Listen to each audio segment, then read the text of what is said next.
So we're gonna start with the ones that I read in January and then all the way to December. In January, I read a lot of like TikTok books. I had already started the Twisted series, so the only two that I had left to read was Twisted Lies and Twisted Games. Now I did read it out of order. I think I read it Twisted Hate, Twisted Love, Twisted Games, Twisted Lies, and if you don't know, the original way to read it is supposed to be Twisted Love, Twisted Games, Twisted Hate, Twisted Lies, but I did still read the last book last. I loved Twisted Games. I gave it 5 stars at the time. I don't know if I would rereading it, and I think it's because I was a selection series girl. It's a forbidden romance, right? But they put 0 effort into keeping their relationship a secret, and that was something that I didn't enjoy.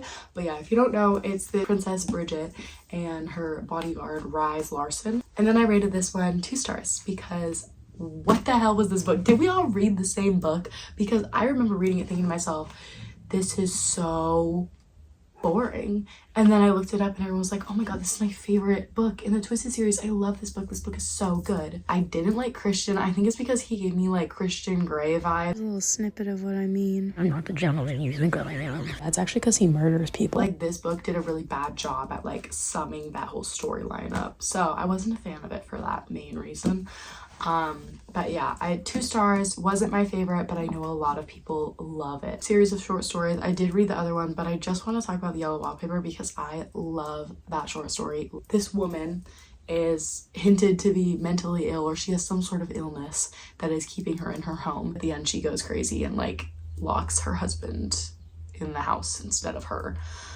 So yeah, that's how it's a really good story. Like, it's kind of bleak and it's more so like a literature thing than anything, but I really love the story. I think it was really... I read The Great Gatsby this year again, and I loved it. I read it once like 3 years ago and I hated the book. I thought it was terrible.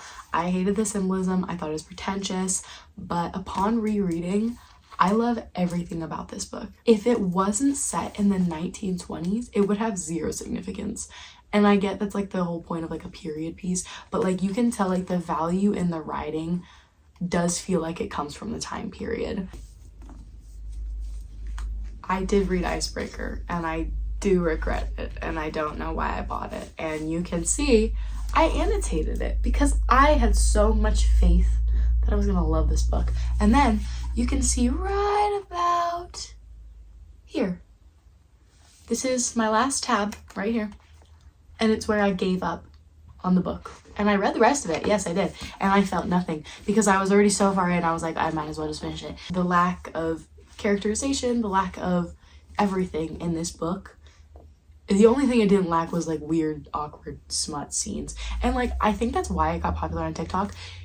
That's definitely why it got popular on TikTok. I started reading it when the like popularness of it on TikTok was kind of dying down, and I was like, oh, I better read it before everyone's like, do we like this book? And then everybody hates it.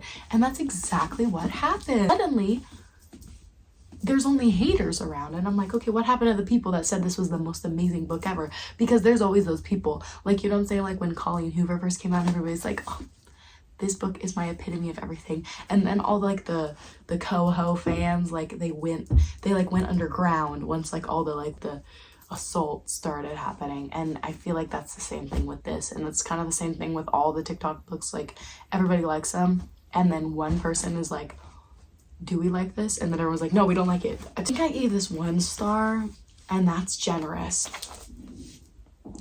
Honestly, John Green said it best. It's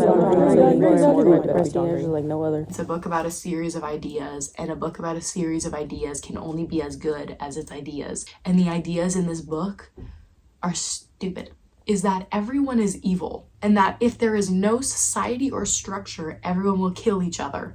It's like weirdly explicitly sexual when they like kill this pig, and it's just like odd. Poppy is cool AF though.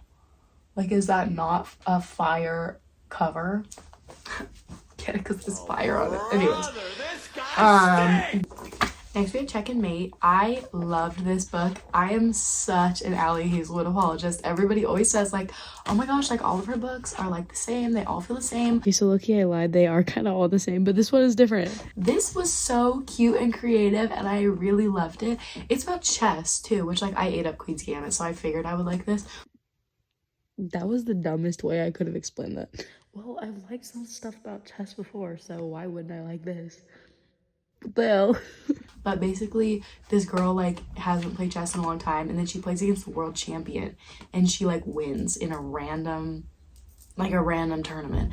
And then it's kind of like developing their relationship while she's supposed to be like the caretaker for her family. And I hated her sisters, absolutely hated them, and they don't deserve her, but I did love this book. 4 stars, really good. Next is Red Queen. This is like the Hunger Games if you took out all the like really cool world building stuff and the love story was the trope from The Summer I Turned Pretty. my intention here was to make that sound unappealing, but I feel like a lot of people would actually read that. Kind of feels like every other dystopian, but just like almost less creative somehow. Like, you know how Divergent kind of felt like cheap, and I don't really have anything else to say about it. Concept was cool though, so I gave it 2 stars for that, but I did not enjoy reading, and I will not be reading the rest of the series. Book Lovers by Emily Henry, and I didn't like this book as much as I wanted to, but I did like it. It was a cute book. It didn't have the same like emotional pull that most Emily Henry books have on me. 3.5, 4, but it was a good book still. Next we have Lolita. Hate that I read this book through like the pop culture lens, you know what I'm saying? Because like I feel like it's very much like Lana Del Rey aesthetic type thing now. Like nobody just like reads Lolita for the social commentary. Like you read Lolita because of the song Lolita. The overall purpose of the book has been lost to the years of pop culture. Have you seen that one video of that guy who's like, wait, I'm gonna find it. I've already been copyright striked like 2 times, so I'm not gonna use the audio, but just know it's funny. I think I rated it 3.5 stars.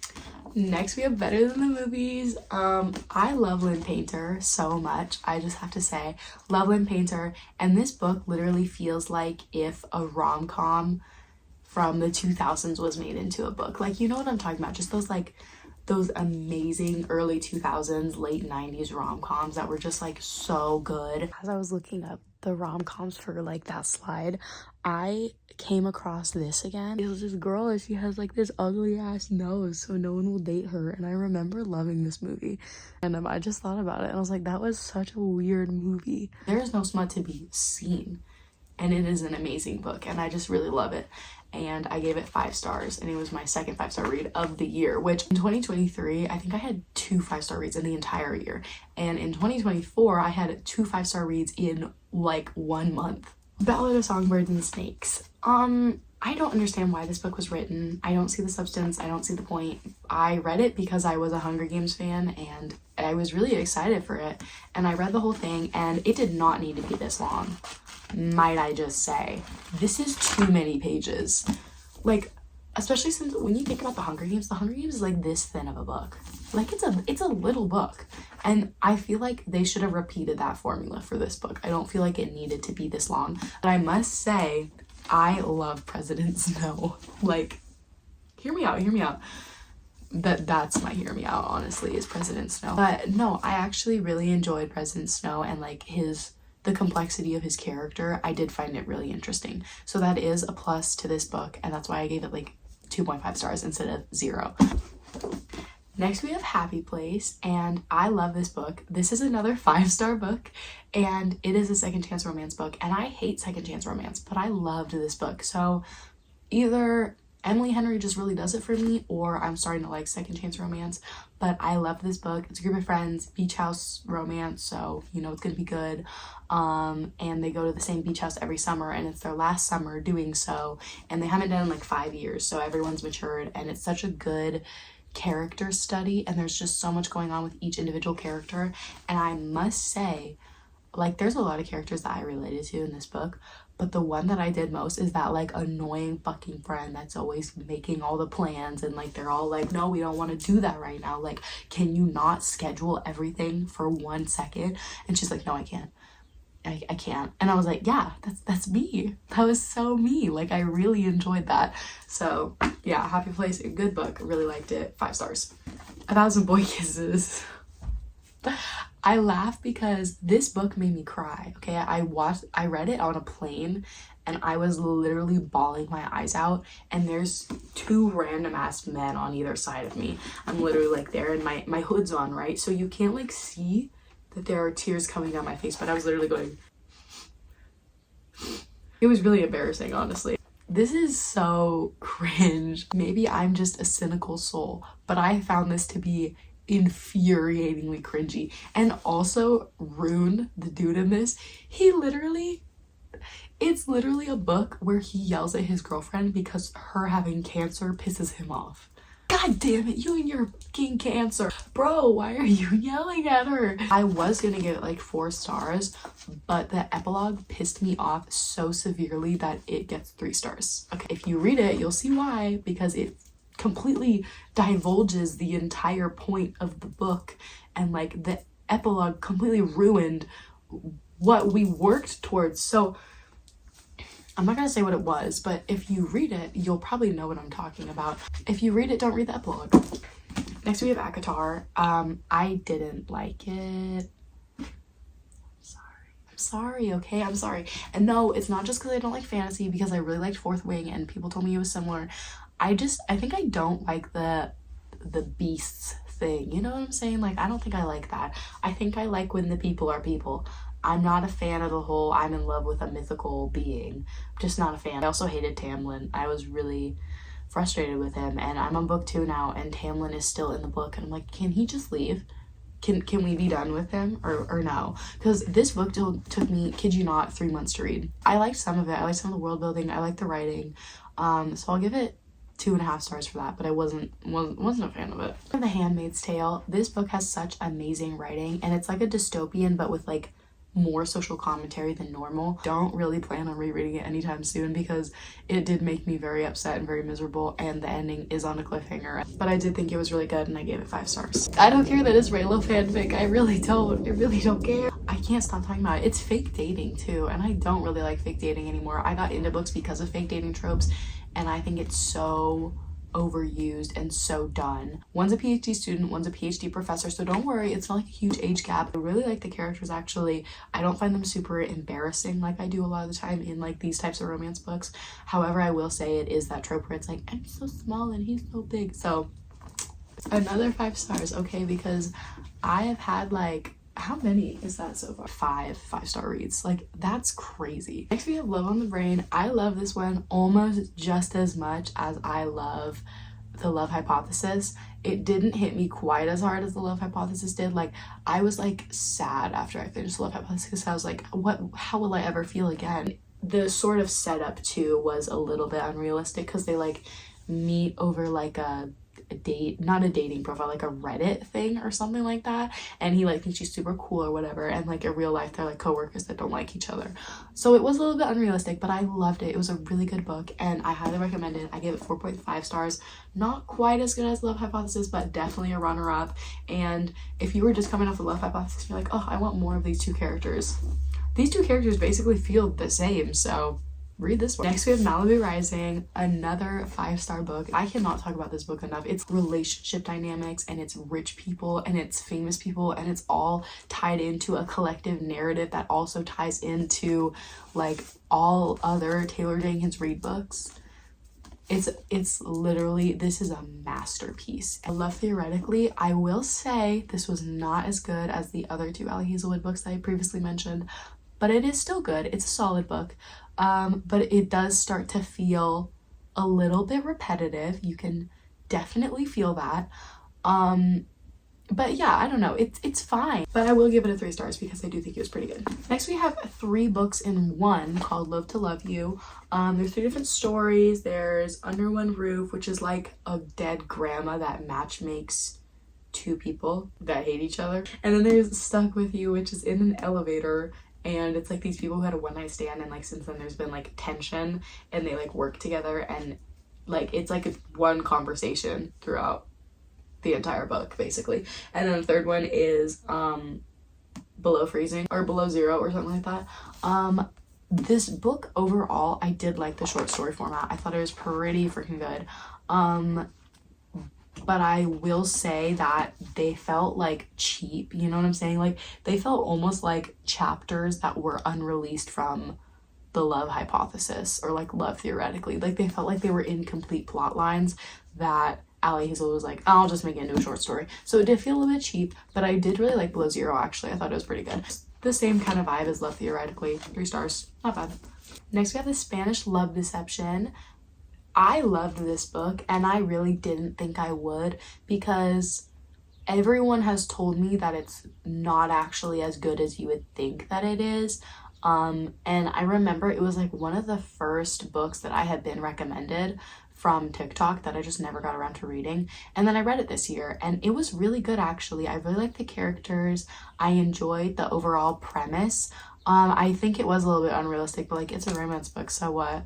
And I gave it 4.5 stars. I actually really liked it. I thought the end unraveled a little bit. It didn't feel as like tight knit towards the end, but it is a fake dating trope and it's like a family surrounded fake dating trope. And it's like this lady who she's going to a wedding and she knows her ex is going to be there and her ex now has a girlfriend. She's like, oh shit, I need to bring someone to this wedding so I don't look like a loser. So she brings this dude that she hates. Because what else would you do? Next we have Betting on You by Lynn Painter. I loved this book. I know a lot of people don't because they say it's like childish, like it's too young for them because it does kind of deal with just like more like youth oriented topics like divorce and struggling with like, you know, picking your parents essentially. But I really enjoyed it still and I thought the characters were super cute. It was just like a fun lighthearted romance and I felt like I was watching To All the Boys I Loved Before. If you love that movie or that book series, well, maybe the first book, I don't really like the other books, but if you like that book series, you will love that book. It is so good. I genuinely love it so much. I rated that book 4.5 stars. I almost rated it 5 stars, but I was like, this is not Malibu Rising, you know what I'm saying? So since I read Malibu Rising, I feel like my standards went a little higher. After this, I read a book that is very outside my comfort zone that I wouldn't typically read, and that was Becoming by Michelle Obama, and I really liked it actually. It's an autobiography. I gave it 4 stars, and it just kind of like went through her life as being, you know, the first lady of the United States. And I loved hearing about, like, it felt almost like a romance because it was literally like she wrote about her like little meeting with Barack Obama and everything like that. And I really enjoyed it. Like, it was actually kind of odd how much I enjoyed it. So I really liked this book and I give it 4 stars. And I don't really have much else to say about it. It's an autobiography. But yeah, it's really good. And I don't know if she had a ghostwriter, she wrote it herself, but it is written very well. Okay, then we have The Do-Over by Lynn Painter. It's a sort of Groundhog Day sort of setup, and I really enjoyed it for that reason, actually. I thought it was really good. But it was obviously repetitive because that's literally the point of the whole Groundhog Day thing. And I didn't know that when I got into it. So I didn't like this as much as the other Lynn Painter books. I got like 3.5 instead of 4, but it was still really good. I want to talk about this really quick. I like the cartoon covers just as much as the next person. However, Lynn Painter, whoever is doing your covers, please find a better artist because this is cute. I like the layout. I like everything like that. Why are the drawings so bad? Now we have Educated by Tara Westover. It's about growing up in a Mormon family and just how the character experienced, or not the character, it's literally an autobiography, and it's how she experienced everything and how she sort of like learned about her family after the fact and how her opinion about her family really warped when she sort of went out, not into the real world, but just like got a taste of like what other people found normal growing up. And it's really interesting if you have, and it really shifted the way that I view religion and everything like that. So yeah, it was a really well written book, but I didn't give it 5 stars just because I was like, well, I didn't get any enjoyment out of this book. I just found it pretty interesting. So I did give it 3.5 stars, but it was really good. Now we're going to talk about How the World Is Passed by Clint Smith. I liked it. It was fine. I didn't like it. I'm lying. Didn't like it because I didn't like the narrator. He low-key like fell in love with every single person he interviewed. He either fell in love with them or he was like really rude to them. And it was like about the like how racism is intertwined into our daily lives today, and I did find it interesting. I didn't really like it. I read it for class. 2.5 stars. Next we have Good Girl Complex. I will say, if you like Outer Banks, read this book. It's basically the same thing. It's like the Cougs and Pogues thing, which I didn't really like Outer Banks, honestly, but I liked this book more than I liked Outer Banks because the plot was like a little bit more concise and the stakes weren't like high, but like they weren't like fake high, you know? Because I feel like Outer Banks, it feels so like, I don't know, I just feel like there's no weight to anything that's happening in Outer Banks, but I actually did feel the weight of like the situation in Good Girl Complex. But yeah, it's a pretty posh girl on an island, and you know, she starts dating this guy named Cooper, who's like on the lower side of the island, and it's like a fake dating sort of thing, and he's like trying to get her boyfriend jealous because they both like cheat on each other. I don't know, it's this whole thing, and I did like this book. I gave it a 3.5 because I didn't think it was that good, but I did enjoy it. Next we have Terms and Conditions. I hated this book so much. I hate Declan. I think he's so annoying and such a little man child, and I didn't like him. Yeah. Okay, then we have the first book in the Before Terms and Conditions, which is The Fine Print, I believe. And this is also a 1-star book for me because I hated the guy in this. I thought he was really weird, and I find it really odd that like it took him to fall in love with a employee of his for her to need medical attention, for him to suddenly be like, oh, she didn't go to the doctors because my employment doesn't give her health benefits. Ooh. Well, I didn't care before, but I'm kind of in love with her, so now I care. I think I just don't like the plot where it's like, oh, I need to fall in love to suddenly become a good person. Like, I've never been a fan of that, unless it's The Proposal. In that case, that's a good movie, and I did like that. But, in general, I don't like that trope. I find it kind of cheap, and I find it, like, bad for your like psyche to like be reading. I don't know, but yeah, I wasn't a fan. 1 star. Next we have The Bodyguard by Catherine Center. This book is not what you'd expect it to be. It's not like Twisted Games where it was like the guy is the bodyguard and the girl is like the person who needs protection. It's the opposite way, and they do so through fake dating. And by this point in the year, I had read so many fake dating books. I was so done. I was literally so done with it. I was like, I cannot read one more fake dating book. I'll literally die. Anyways, it was fine though. I still liked it, but I did give it a 3.5 stars. It probably would have been higher if I had read it earlier on in the year before I had literally read like 4 fake dating books. But by this point, I was exhausted. I was so done with fake dating. So I did give it a 3.5 stars, but it was still cute. I still liked it. It's sort of like a small town thing too, and I'm not a fan of small town. Sorry. So yeah, 3.5. Not bad. Then we have The Honeymoon Crashers, which I actually liked so much more than The Unhoneymooners. Like, it's not even funny. I liked this book so much more than The Unhoneymooners. And I think it's just because it's a more, like, laid-back book, you know what I'm saying? Like, the stakes aren't really high. There's not a lot going on. It's not fake dating. It's more like, let's work together for this common goal, even though we don't like each other. It was just a really simple plot that I really enjoyed. Good Girl Complex was already a book that did not have a lot of substance. And then Bad Girl Reputation was literally just so boring and nothing was happening in my mind, and it was like fine, but it wasn't like good. And I did enjoy it in certain parts, but for the most part I just found it really boring, so I gave it 2.5 stars. We have Wretched. It's this Emily McIntyre series where it's like everything but like evil, and I just didn't like it. Literally like Wattpad situations with Colleen Hoover writing. It's just not good. I just wasn't a fan of it. That's all I really have to say about it, honestly. Is that next we have Wildfire, which I gave a chance for some reason. I don't know why I gave it a chance, but I gave it a chance. And it is somehow worse than Icebreaker. Mainly because I can't get behind the whole like, ooh, we work at a summer camp, so let's be freaky without the kids knowing. Like, that's weird. I don't like that. I don't like that trope. I think that trope is so weird. And I feel like I've seen it more than once, which is the odd thing. Like, if it was like a one-off book where like I'd never seen this before, like whatever, but the way that like it seems like it's a reoccurring thing that happens in movies and books, like I just wasn't a fan of that. Next we have Bride. I haven't read, like, I was already talking earlier about ACOTAR and how I don't like the whole like she's a human in love with an animal, but I did like this because they're both kind of, you know, different, because she's a vampire, he's a werewolf, so it's like okay, okay, it's a little bit better. Like, there isn't such a big, like, power imbalance that feels, like, awkward or weird. So I really enjoyed that about this. I don't know what a knot is. And I don't want to know what a knot is because I read it and I was kind of like, that sounds weird, but I don't want to look it up. And so I didn't look it up, and so I don't know what it is. And ignorance is bliss, because I've heard somebody talk about it before and I've heard it explained like slightly, but I don't want to know what it is. So this was 4.5 stars. If this was a total departure from what Ali Hazelwood normally writes.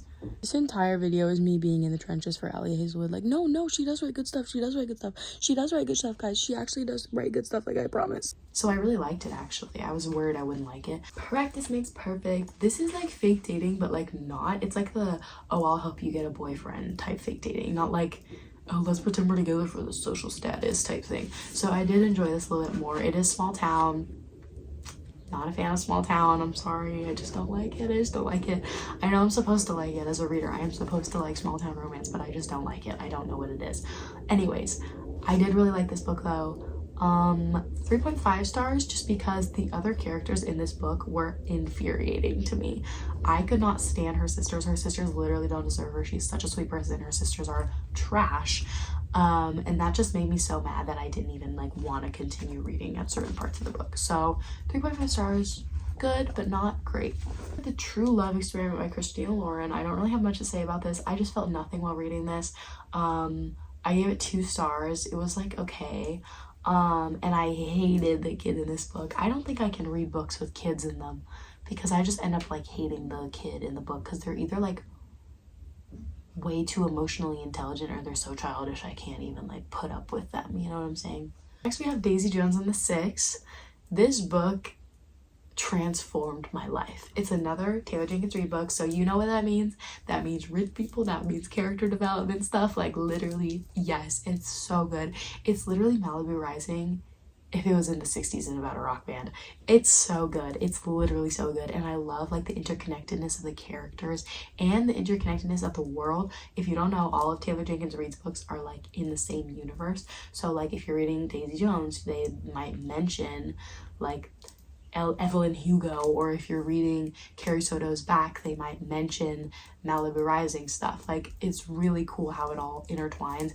And I did give this book 4.5 stars. I almost gave it 5, but I didn't like the formatting as much. Like, it's sort of in like, it's in like narration, so you don't know if like everyone's an accurate narrator because it's through interviews, right? So you don't ever get like the clear like what's true and what isn't. You can kind of just like make inferences based off everything. And I am a Billy apologist, in case anyone was wondering. I am a Billy apologist. I'm really sorry because I know a lot of people hate Billy with a burning passion. I'm just gonna leave that there. But yeah, 4.5 stars, super good, literally amazing. I love that book. We have the first 3 Shatter Me books, which I have not read since I was in 9th grade. They did not live up to what was in my head about this series. Like, in my head, this series was like amazing, the epitome of everything. I was so excited to reread it. And then upon rereading, I was kind of like, that was it. When I first read this series, I was such an Adam girl. It's embarrassing. Upon rereading, I've seen the light. I understand. I love Aaron Warner. I don't care that he's 5'7". I love Aaron Warner. I planned on making a vlog for this, and then I recorded a bunch of it, and then I like didn't read the books for like 3 months. So there may someday, one day, be a Shatter Me vlog if I ever get around to editing it, but that is so unlikely. It's not even funny. 4 stars, pretty good. 3 stars because I don't like Adam anymore, and 4 stars because this one's really good. Like 4.5 because Ignite Me is so good. I love it. Then we have Oedipus Rex. I had to read it for class, but I ended up reading the entire book instead of just the summary that we were given, and it was pretty good. I do have to understand that it was translated. It's not like it's the original copy or anything that you're reading, but it was good though. I did like it. It was a good book and I rated it 3 stars. Then we have The Girl on the Train. If you like Gone Girl, read this book. This book broke me. I was so sad when they were talking about like, you know, what happened to her first baby and everything. it made me really upset actually. Would like to reread it to see like what clues I missed, if that makes sense, but it is like a whodunit kind of, like somebody goes missing, and it's sort of like a thriller, sort of like a psychological thriller sort of thing, but it was really good. I give it 4 stars. It was really good. Bright Lights, Big Christmas. Now, I have never really read a Christmas book, and then everybody told me like, oh my gosh, read a Christmas book, they're so much fun. This was not fun. I didn't enjoy it. I didn't really like the plot, and there's a freaking kid in this book. I can't do kids in books. I can't do it. I literally hate kids in books. I literally can't do it. Anyways, there's a kid in this book. They annoyed me so much. Yeah, I just wasn't a fan. It's this lady who owns a tree farm, and she goes to New York to sell the trees. There's nothing else really going on in this book, and it didn't feel like it was Christmas. You know what I'm saying? Like, it didn't feel like it was centered around Christmas. It felt like it was centered around like, whoa, New York. And I'm not a fan of that. So 2 stars. Getting down to our last 2 books, we have Divine Rivals, which I did not like as much as I thought I would. It was still good, but I wasn't totally like on board with everything, but I definitely was captivated by the world. I love the world building. I love a good soft magic system. I love when the author doesn't feel the need to explain every single little thing, and it was left on a cliffhanger, so I do want to read the next book, but it just wasn't everything that I expected. Basically, it's like a magical typewriter thing. They send notes back and forth to each other. It's a guy and a girl. And yeah, I don't know, it felt very rooted in our world, even though it was sort of, you know, mythical, but I did really like it. It was really good, but it just wasn't everything that I thought it would be because everybody overhyped this book so much. So I would give it a 4 stars, but not a 4.5. Lastly, this one I was so excited about, I give it 5 stars, is The Fourth Wing. It was really good. It was everything I wanted it to be. It was a million years long, but it was really good and I really loved it. And normally I am so nervous for fantasy books, but this was very like romantic-y and it was very easy to read and I found it really enjoyable and I wasn't confused 24/7, so that was great. Zayden Ryerson may be my new #1 book boyfriend. That concludes 2024. That was all the books I read in 2024. I think I read exactly 50 books this year, maybe 51, but I think I read exactly 50 books this year. And that was my goal. Like 50 books was my goal. So I did accomplish my goal. I would have liked if I read like a few more, but 2025, my goal is 75. But yeah, that made me really excited that I'd be able to talk about everything. And this is hands down the best reading year that I have ever had. I mean, the books show for themselves. Like, these are all my 5-star books. That's 1, 2, 3, 4, 5, 6, 7 for Fourth Wing. 5 stars. All of them. That's so many in 1 year. These 5-star books is more than I've had in my entire life. This 1 year was more than I've had in my entire life. And that means something to me. Like, that's crazy. So anyways, yeah, it was obviously a very good reading year for me, and I hope this next year is even better. But I honestly don't even count on it because this year was so good. But I did also read a lot of bad books that I didn't like, so I guess that's true. But I think honestly this year I just hope I somewhat like all the books I read instead of this year, which I definitely hated a lot of the books that I read. So that's my hope for this year. Thank you for watching. I hope you, I don't know, found a book you didn't know about before, resonated with either my rage or my love for a book, and I hope you have a good day. Have a good 2025. Bye.